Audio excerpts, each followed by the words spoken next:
Stepmother's cruelty uncovered. A daughter's brave stand against injustice.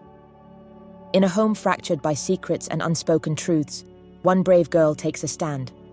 When 12-year-old Amara discovers her younger stepbrother Kofi is quietly enduring unimaginable abuse at the hands of their stepmother, Mrs. Amina, she knows she cannot remain silent. But what happens when her cries for help fall on deaf ears, even with her own father? Armed with nothing but courage and a hidden plan, Amara sets out on a dangerous journey to uncover the darkness within her family. What she reveals will leave you in shock, and her unyielding determination will make you question how far one can go to protect the ones they love.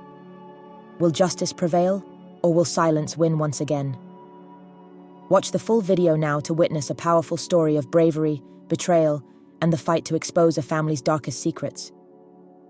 If this is your first time on African Folktales, take a moment to subscribe to our channel as we dive into stories of courage, resilience, and transformation.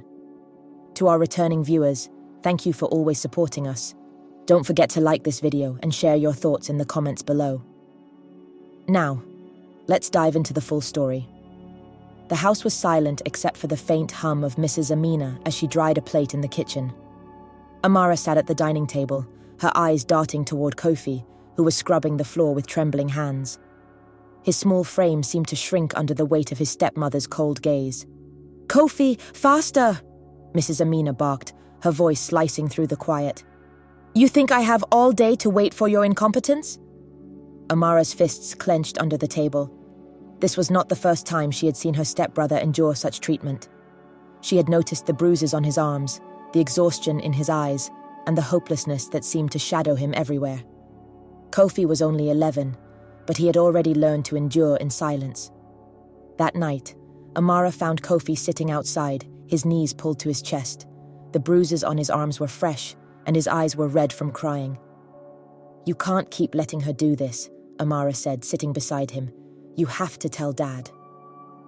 "She won't stop," Kofi whispered, his voice hollow. "And Dad won't believe me.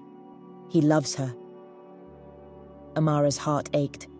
She had tried before to confront their father, Kwame, about Amina's cruelty, but he had dismissed her concerns. This time, she vowed, things would be different. Amara spent the next week observing Mrs. Amina closely. Armed with her phone, she recorded every harsh word and snapped photo evidence of Kofi's injuries.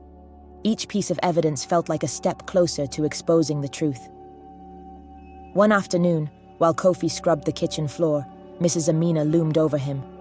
"Do it properly," she yelled, snatching the sponge from his hand and throwing it to the floor. "You're useless, just like your mother." Amara's hands trembled with anger as she filmed from the hallway. The cruelty was undeniable, and she knew she had what she needed to confront her father.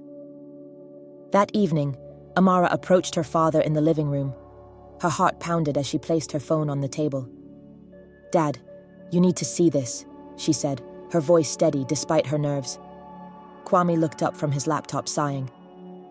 "Amara, not this again." "Just watch," she insisted, pressing play. The room filled with the sound of Amina's sharp words and Kofi's silence. Kwame's face changed from annoyance to shock as he watched the video. This can't be true," he muttered, his voice shaky. "It is," Amara said, "and it's been happening for months." Before Kwame could respond, Amina entered the room, her smile fading as she sensed the tension. "What's going on?"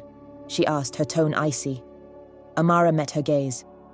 "Dad knows the truth." Amina's eyes narrowed, but she quickly masked her anger. "Amara, you're exaggerating. You know Kofi is clumsy. He's always making things up." "I saw the video, Amina," Kwame said, his voice quiet but firm. "We need to talk."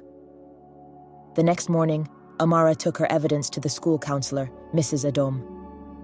Kind and attentive, Mrs. Adom watched the videos in silence, her expression hardening. "You've done the right thing, Amara," she said. "This is serious. I'll report it immediately." Amara felt a mix of relief and fear. She had taken the first step, but she knew the battle was far from over. A week later, the police arrived at their home. Amina's confident demeanor cracked as she was escorted out in handcuffs, her protests falling on deaf ears. Kwame stood in the doorway, his face pale with guilt. "I should have listened sooner," he said softly to Amara and Kofi. For the first time in months, the house was quiet, not with fear, but with relief. In the weeks that followed, the family began to heal. Kwame joined Amara and Kofi in counseling sessions, working to rebuild the trust they had lost.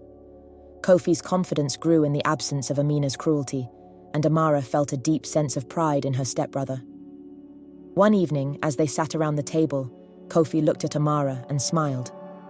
"Thank you," he said quietly. Amara reached for his hand. That's what family is for. The silence that once suffocated their home was replaced with hope and understanding.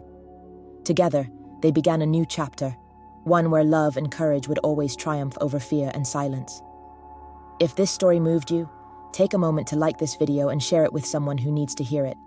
Subscribe to African Folktales for more stories of bravery, resilience, and transformation. Don't forget to leave a comment below. What would you have done in Amara's place? Thank you for watching, and we'll see you in the next story.